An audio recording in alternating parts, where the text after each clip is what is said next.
This is Jam Nation. With Jonesy and Amanda. Well, the Queen's death in September has reignited debate over Australia's constitutional independence.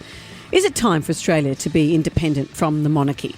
Peter Fitzsimons has been the chair of the Australian Republic movement for the past 7 years.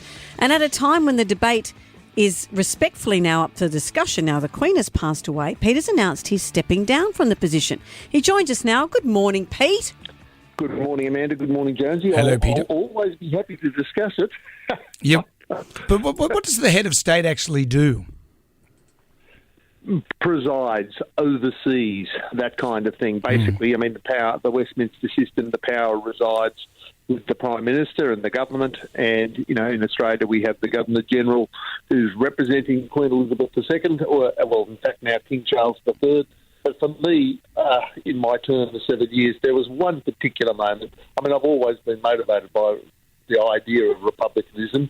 The central idea is that Australia in the 21st century, third decade of the 21st century, we must be able to do better and to find our head of state from a family of English aristocrats living in a palace in London. We're Australians. It's not a huge thing to say our head of state should be an Australian. And in February of 2018, Mike Pence, the then Vice President of the United States, came to Australia and he put out a tweet. He said, "I've had a wonderful afternoon with Her Majesty Queen Elizabeth II's representative to Australia, Sir Peter Cosgrove, the Governor-General." And he was absolutely correct in every particular. But that's what goes out to the world, that we can't run our own show. You know, our Governor-General is a representative of the British royal family.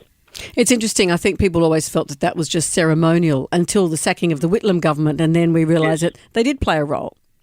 Oh, absolutely.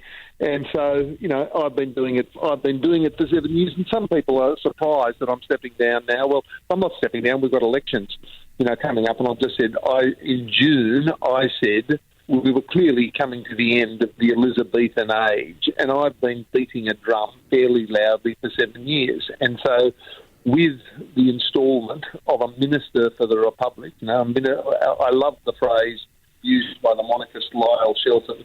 He said, you know, if you vote for the Albanese government, we'll have a Minister for the Crown devoted to removing the Crown. So when I started, you know, there was no interest in the Republic, you know, in the public domain. It's now on the agenda. We have a government that's committed to it. You've got a Minister for the Republic. It's clear, and now you've got the post-Elizabethan age. It's entering a new phase. I was a beating drum. I think we need a flute. Right. But you and Lisa, you've had a bit of, your wife Lisa, you've had a bit of controversy around you guys lately. Is this because of that you're stepping down? Nothing to do with it. I mean, you know, we've had a busy year, no doubt about it. But you know, it's 7 years. It's time. It's a more melodic time than I deliver. And how do you think the pulse of the community at the moment, respect for the Queen, but not so much for the new King, and maybe it is time? What are your ankle waters telling you? My what? Your ankle waters. I tap mine all the time for information. I've never heard that phrase, but I like it.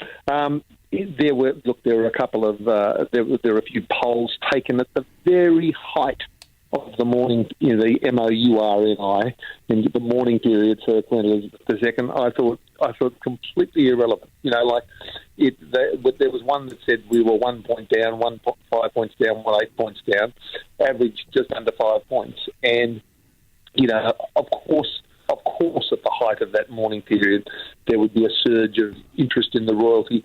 But the premise that we make, I mean, that the time for the testing of that is not now.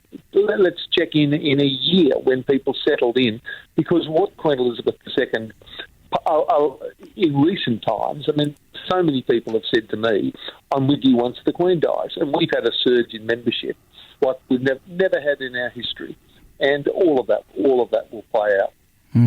Well, we look forward to seeing you beat the drum or get your flute out. Well, like a one-man band there, Peter. And thank you both for your support. No Bye-bye. worries, my man. Look after yourself, Peter Fitzsimons there.